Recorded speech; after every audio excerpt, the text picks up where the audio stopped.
After my partner Ken retired, I just went to the studio and decided to try to get back to basics, find one instrument that I could, just hang out with for a little while. Because I got a lot of keyboards, I got a lot of different pieces of gear in the studio, and like that, it's gone.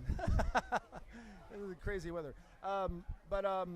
So yeah, one of the first tracks that sort of really came together was this track called Holy Arp, which is all pretty much built on the ARP 2600, the really early analog semi-modular synthesizer. Actually, the synthesizer that is the voice of R2-D2 and some of the other sort of robot synth sounds from Star Wars. So yeah, that track really started to come together, and when my partner left, when we retired happily to Costa Rica, it was like, what should I do? Should I continue on as the Crystal Method? Am I going to be able to continue to find that sound that Ken and I found together?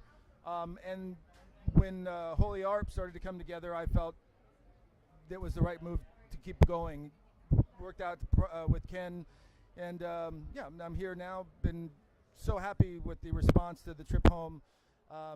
Also, I had a great partner in crime, my friend Glenn Nichols, who was from the UK, came over and really helped me find things in my labyrinth of ideas that were worthy of moving forward, and really someone I could bounce ideas off of.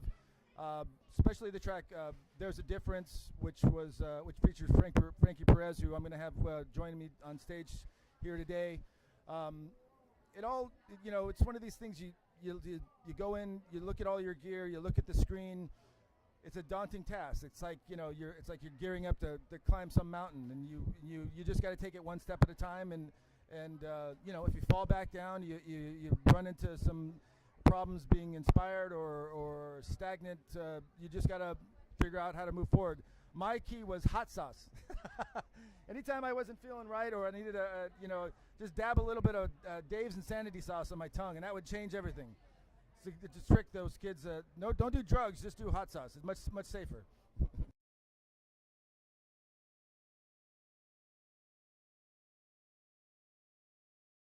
Well, the first thought was, I'm happy for him.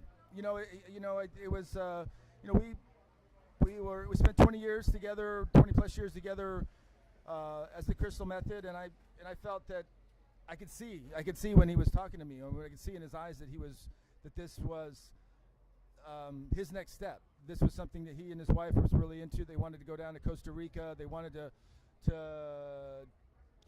get detached a little bit from the hubbub of Los Angeles, the kind of the craziness of being, touring a lot, and he's milking goats and growing papaya or something like that. I'm not sure, but they're happy. I'm happy for him.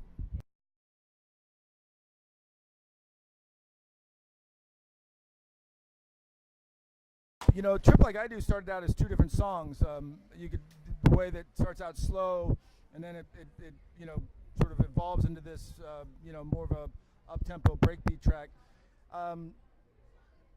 Those days back in 96, 97, when we were writing that record, obviously way different from today, where you have unlimited hard drive space. You have access to not only plugins that make you sound great or can make you sound great, analog, replicating sort of plugins that give you a $300,000-$400,000 studio within one DAW, something like UAD and all those others that are so beautiful and so easy to work with now. But back then, you didn't have.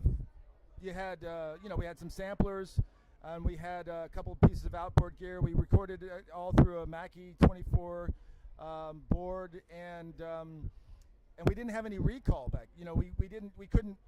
So when we finished the song, when we started the song, we got really into it. We had to finish it. So it was really difficult to pull up a track, start another track, and come back. So Busy Child was one that we would go out and play it out, and we would, we'd come to Florida, and we would, we'd get the response from the crowd, and we'd go back, and then we go, wow, yeah, this worked, but this didn't work. Now let's lock that down. Let's start Keep Hope Alive. Let's get Coming Back, finished. High Roller was one that was started because we were coming to do a show in Florida in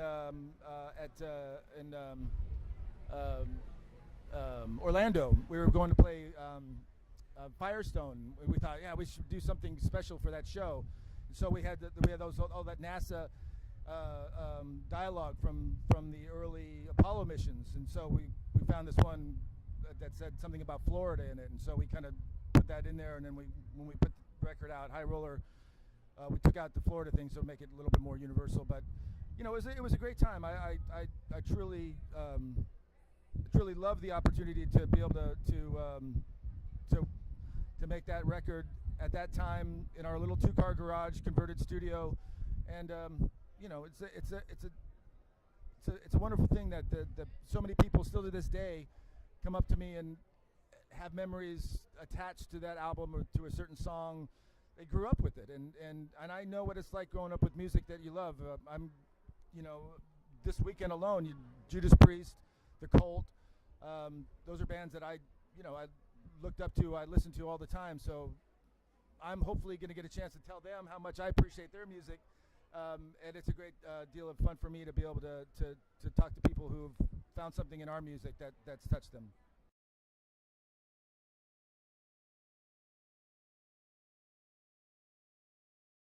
I think it's his most iconic song for sure, and I wasn't sure they were going to. I was finishing my album, and they asked, and I said, okay, well, I'll do it. I didn't think they were actually going to give it to me. I said, I'll do it if I do Rebel Yell, and it's with a track like that that's so iconic that you listen to it, you just know where Steve Stevens' riffs are going to come in. Billy Idol's, traditional laid back, approach to vocals, very, very, very bluesy, very soulful, very kind of in that kind of Elvis vibe. But when you strip away the drums, the up-tempo drums, I could feel this other thing going on there. So I decided to go a little bit more halftime with it, and I just had a great deal of fun rebuilding it, and I didn't want to reinvent the track. I just wanted to shape it in a different way, and I've been really, really thrilled with his response to the track, to the remix, and I even got some great feedback from Steve Stevens, and looking forward to seeing Billy and Steve perform later this year in Las Vegas.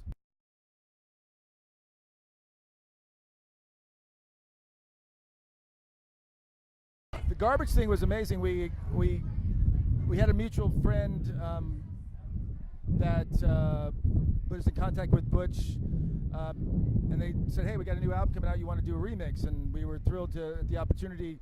It was called, I think I'm Paranoid. So we really went into that twisted. Wasn't it like a traditional house music remix? And the intro for that remix actually turned out to be their walk-on music for their whole tour, and they were kind enough to invite us out, and we did 8 dates with them throughout UK and a few shows in Paris back in '98 or '99, whenever that record came out.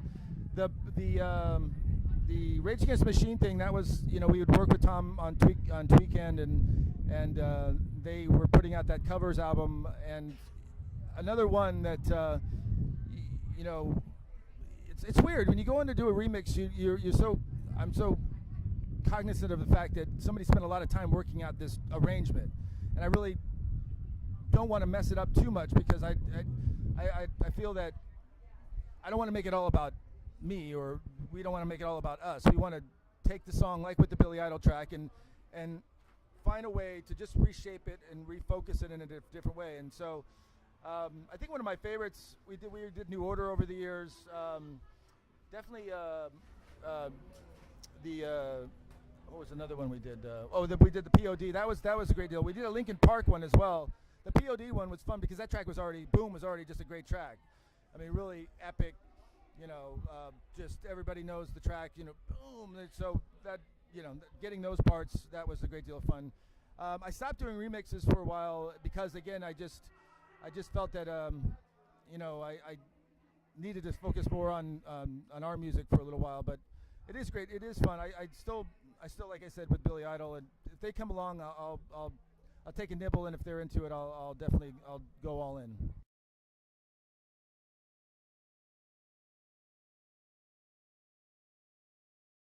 Yeah, that was an amazing opportunity.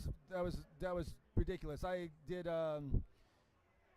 going out, just me on a stage in front of the crowd starts to come in right around the time I start to go on about 2,000 or 3,000 people. By the time I'm done, it's like 10,000 people, and then 30 minutes later, the whole place is packed, and Tool hits the stage, and there's nothing more engaging than watching four amazing musicians play together with that kind of passion and that kind of energy, plus the production, the lasers, the lights.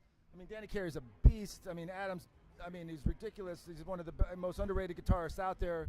And you have, of course, my mate Justin is just I don't think he's another underrated bass player. I mean, that guy, we did a remix together. We have a side project called Bandwidth together, and he just, the things I watch him play, and I'm like, I can pick up a bass, and I can play a couple, little things. I can get my way, but that dude is ridiculous. And of course, Maynard, mysterious, back there in the back, no lights on him. It's just something very unique, unlike any other band out there, and the energy and the passion that they put and the production they put in their shows really, really brings their fans to a happy place. People love going to see them. People leave happy, and that's really inspiring just upon itself. Just knowing that you have an opportunity to do something, and people are there to see you. Make the most of it. Do your best.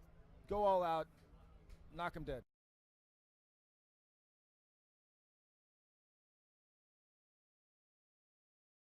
Scout Island was a unique one. We didn't actually ever work in the studio with him. He kind of always works on his own. So we just got the parts and then took the track forward from there. Tom is one of the kindest, most talented human beings I've ever met in my life. He is so focused when he's in the studio with you. The world could be crumbling around him, and he's right there with you, communicating, listening, collaborating. So I'm looking forward to checking his show out here in a little bit as well. And then John Garcia, he's a beautiful human being. We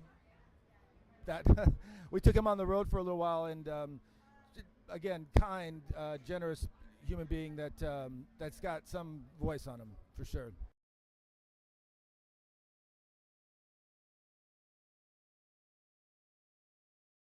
Well, the very first show I ever played on stage live was for when I was in high school. I did some sort of a band production thing where I was playing keyboards, nervous as all hell.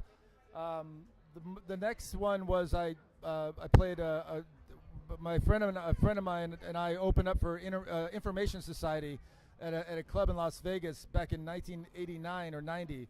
But beyond that, the most memorable, nerve-wracking and inspired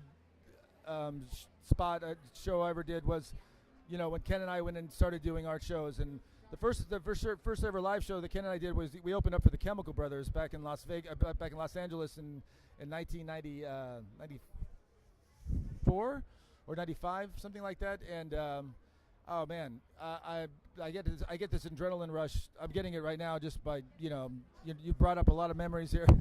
But it's always fight or flight. For me, I get up there and and I become a different person. So the first time, the last time, the next time, they're all spectacular and really worthy of putting in the effort.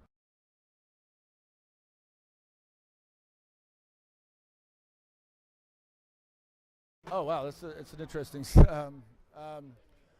Well, I love to see.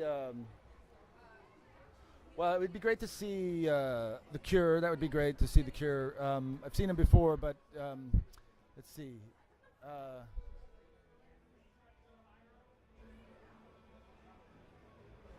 I'd love to see. Love to see early Metallica. If we could go back in time and bring early Metallica. Not that they're not great now, but there's something much. I saw them open for Ozzy and their and a couple other shows. Amazing band, but gosh, I think obviously Nails would be great to see here. Um, I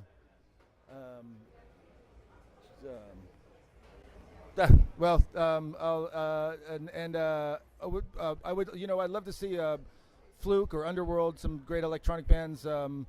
Massive Attack would be amazing, and yeah, I think that'd be good. That'd be good. You have to, I'm not very good at being put on the spot, but Wu-Tang would be great too. That would be wild, right?